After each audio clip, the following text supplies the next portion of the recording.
হরে কৃষ্ণ। আমরা নরোত্তম দাস ঠাকুরের চতুরীধাম গৌরাঙ্গ বাড়ির কাছাকাছি আছি। হাজারো ভক্ত আজ এখানে এসেছে পুরুষোত্তম ব্রত উপলক্ষে স্নান করার জন্য। আমরা আশেপাশে অনেক টুরিস্ট বাস দেখতে পাচ্ছি, বাসে করে তীর্থযাত্রীরা। এটা সাভার থেকে এসেছে বাসটি, বেশি সম্ভব ইস্কন মন্দির থেকে। রাস্তায় অনেক কাদা। এ হচ্ছে গৌরাঙ্গ বাড়ি।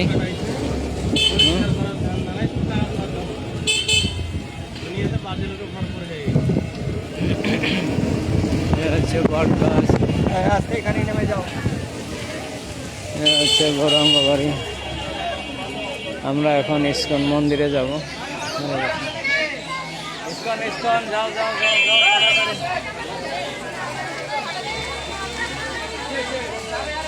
হরে কৃষ্ণ।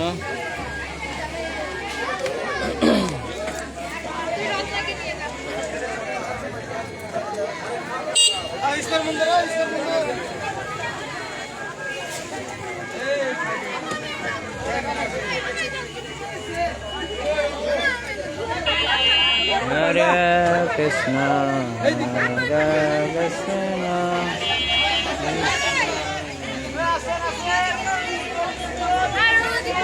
আমরা পাশে দেখতে পাচ্ছি গৌরাঙ্গ বাড়ি। আমরা এখন ইস্কন মন্দিরে যাব। আর কোথায় যাব?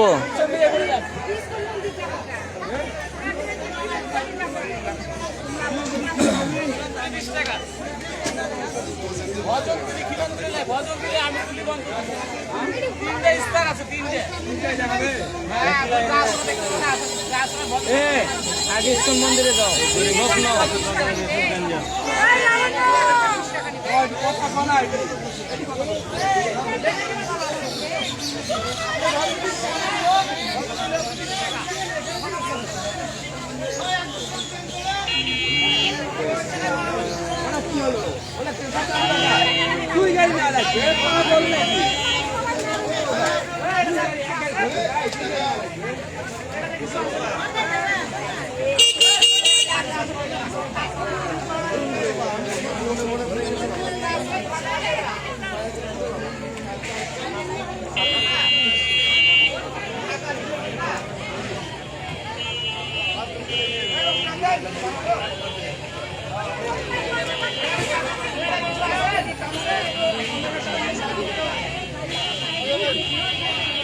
হরে কৃষ্ণ হরে কৃষ্ণ কৃষ্ণ কৃষ্ণ হরে হরে, হরে রাম রাম রাম হরে হরে। সবাইকে কৃষ্ণ প্রীতি এবং শুভেচ্ছা। আমরা এখন গৌরাঙ্গ বাড়ির কাছাকাছি আছি। এই যে দেখা যাচ্ছে গৌরাঙ্গ বাড়ি। তা আমরা এখন গৌরাঙ্গ বাড়ি যাব না, পরে যাব। আপাতত আমরা ইস্কন মন্দিরে যাব প্রসাদের জন্য। রাস্তাটা প্রচুর জ্যাম।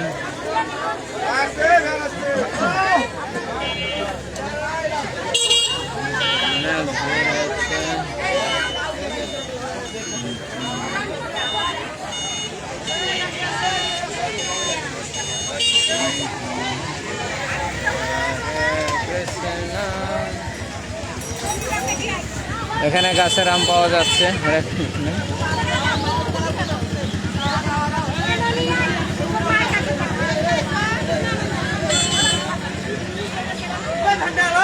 যানজট যানজট সব জায়গাতে।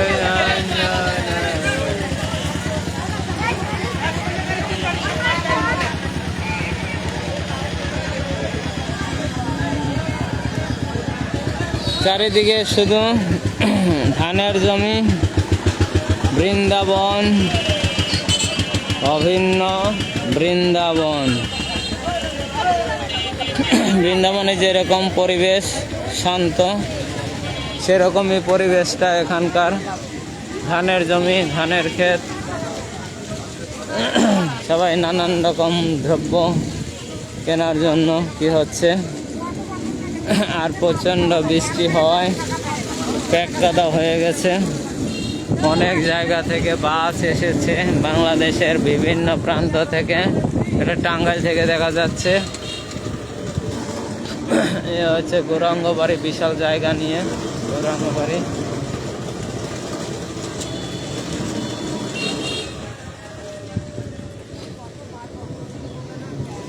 হরে কৃষ্ণ।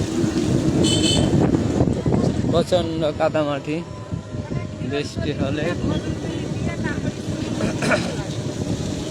একই রাস্তাতে সব মন্দির কৃষ্ণ।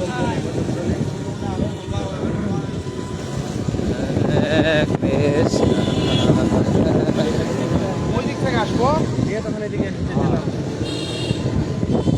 একই রাস্তাতে তো।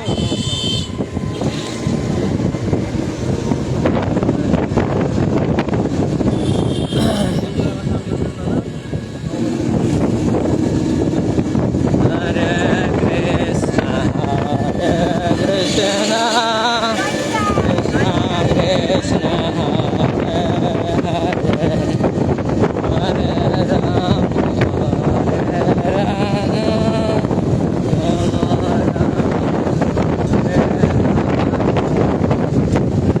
Krishna, Hare Krishna.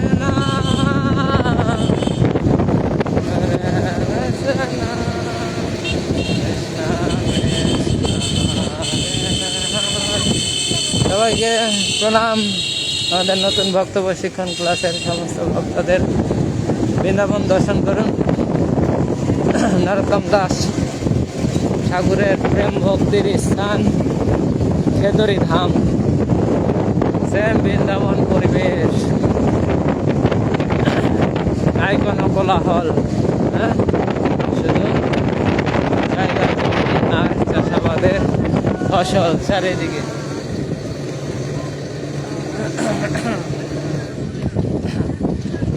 এখানে যখন নরোত্তম দাস ঠাকুরের তিরোভাব এবং আবির্ভাব হয় তখন লক্ষ লক্ষ, কিন্তু আজ এই পুরুষোত্তম ব্রত উপলক্ষে মানুষের সংখ্যা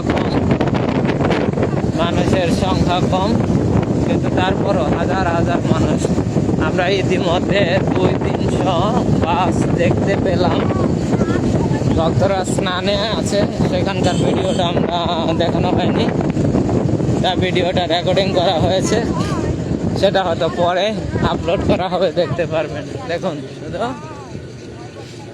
জায়গা জমি আর চাষাবাদ। অলরেডি একটা চাষ হয়ে গেছে, ধান উঠে গেছে, তারপর হয়তো আবার কি করবে, হয়তো আবার ধান হতে পারে, অন্য কোনো চাষ করতে পারে। হরে কৃষ্ণ।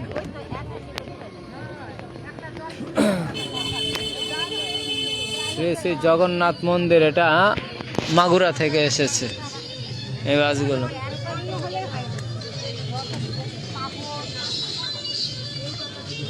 এখানে রাস্তাটা খুবই সরু, যানজট বেঁধে যায় যখন বাংলাদেশের বিভিন্ন জায়গা থেকে তীর্থযাত্রীরা আসে, তখন প্রচণ্ড জাম হয়ে যায়। দেখতে পাচ্ছেন সাজনা বৃক্ষ, হরে কৃষ্ণ, খুব সুন্দর সাজনা বৃক্ষ। আর এখানে প্রচন্ড পরিমাণে সাজনা গাছ আছে, কলা গাছ আছে,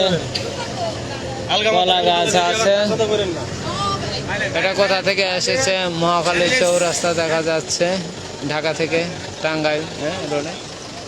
আর চারিদিকে আম বৃক্ষ, লেবু বৃক্ষ, হ্যাঁ, তাল বৃক্ষ আছে।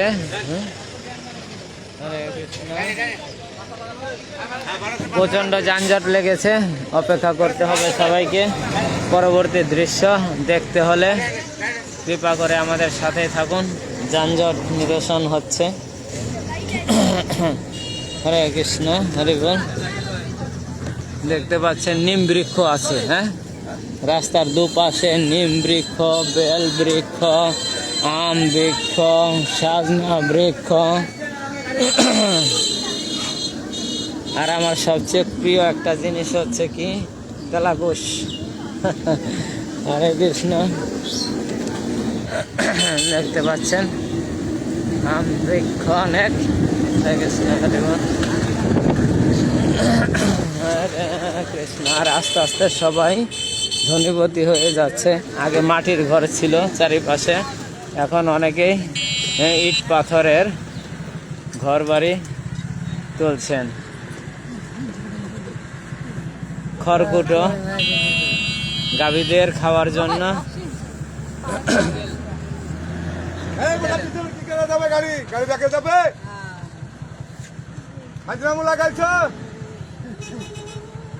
এক ভীষণ জ্বালা, সব জায়গাতে যানজট। হ্যাঁ, হরে কৃষ্ণ। চলুন আমরা মহিষ দেখি। হরে কৃষ্ণ। হ্যাঁ, দেখতে পাচ্ছেন মহিষ। বৃন্দাবনে যেমন মহিষ আছে, হ্যাঁ, মহিষ পালন করা হয়, গাভীও পালন করা হয়, এখানেও সেম ওই রকমই মহিষ গাভী। আর যত এখানে জমিগুলো দেখতে পাচ্ছেন এগুলাতে ধানের চাষ করা হয়। হ্যাঁ, অলরেডি একটি চাষ হয়েছে, হয়তো আবারও ধান চাষ হবে।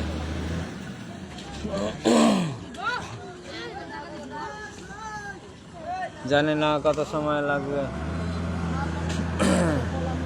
মহিষও কি করতেছে, যানজট দেখতেছে যে এই জ্বর জগতে কত রকমের সমস্যা, ওদের তাকিয়ে দেখছে যে যানজট কোথায় কোথায়। হরে কৃষ্ণ। মহিষ কোথায়? হ্যাঁ, হরে বল, হরে বল।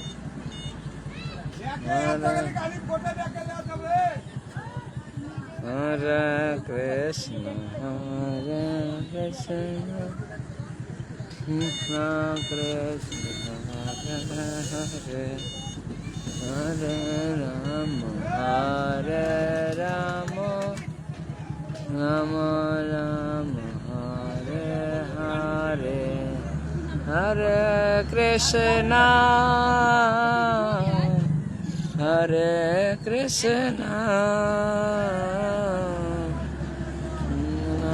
কৃষ্ণ হরে হরে।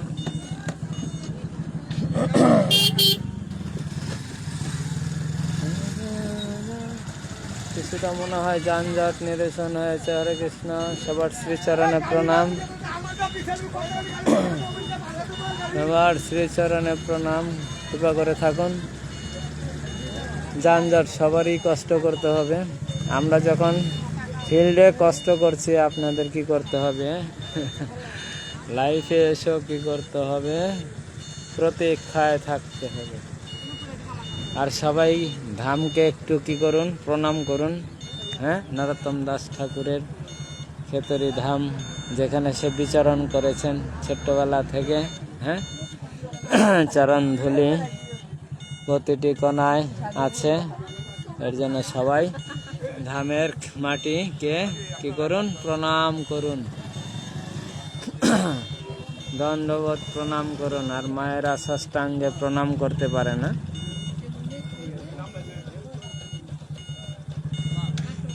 হরে কৃষ্ণ, কৃষ্ণ। আমাদের ইস্কন মন্দির আরো মোটামুটি একটু দূর আছে, জানি না কি অবস্থা হবে।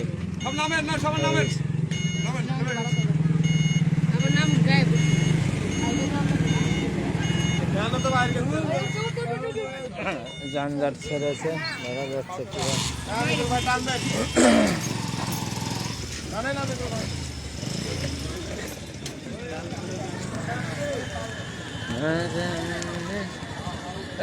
জায়গাটা আরো ভালো ছিল না তো, একটু নামেন আপনারা।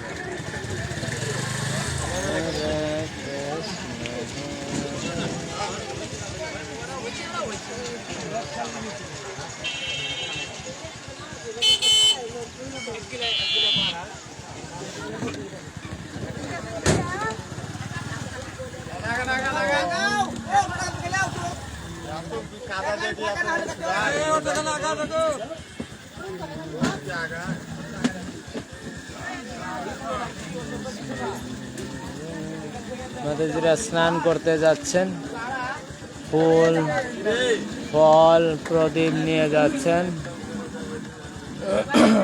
পদ্মাতে স্নান করার জন্য। আমাদের স্নানের পালা শেষ। হরে কৃষ্ণ, হরে কৃষ্ণ। কে কে আসতে চাচ্ছেন পরবর্তীতে? হরে কৃষ্ণ। সবাই চেষ্টা করুন প্রেম প্রাপ্তি হওয়ার জন্য নরোত্তম দাস ঠাকুরের খেতরি ধামে, যেখানে চৈতন্য মহাপ্রভু, গৌরাঙ্গ মহাপ্রভু পদ্মা নদীতে কি করেছিলেন? প্রেম গচ্ছিত রেখেছিলেন। আর পদ্মা মাতাকে বলেছিলেন যে আমার প্রিয় ভক্ত নরোত্তম দাস ঠাকুর যখন তোমার এই পদ্মাতে চরণ কি স্পর্শ করবে, তখন তুমি বুঝতে পারবে। বলেছিল দামাতা যে কবে আসবে, কখন আসবে, বলছে যে আসবে, তুমি অপেক্ষা করো, তুমি বুঝতে পারবে। বলছে কিভাবে বুঝতে পারবে, বলেছে যে চরণ স্পর্শ করা মাত্রই তোমার শরীর কম্পিত হবে, আর কম্পিত হলেই তুমি তখন বুঝতে পারবে যে এ হচ্ছে হে আমার প্রিয় ভক্ত নরোত্তম দাস ঠাকুর। তাই নরোত্তম দাস ঠাকুর যখন আবির্ভূত হলো, আস্তে আস্তে ধীরে ধীরে বড় হলো, বড় হয়ে এক সময় যখন পদ্মাতে স্নান করার জন্য, এর মাঝখানে অনেকবার নরোত্তম দাস ঠাকুর কি করেছিলেন, গৌরাঙ্গ মহাপ্রভুর সংস্পর্শে যাওয়ার চেষ্টা করেছিলেন, কিন্তু অনেকবারই কি হয়েছিলেন, প্রতিহত হয়েছিলেন।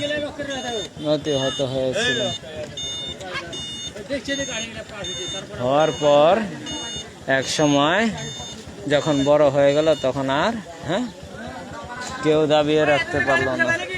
হরে কৃষ্ণ। আচ্ছা, আমার লাইফটা মনে হয় ব্রেক দেওয়া লাগবে, কৃপা করে, যে যানজট পায়ে হেঁটে যেতে হবে। হরে কৃষ্ণ, হরে বল, ক্ষমা করবেন।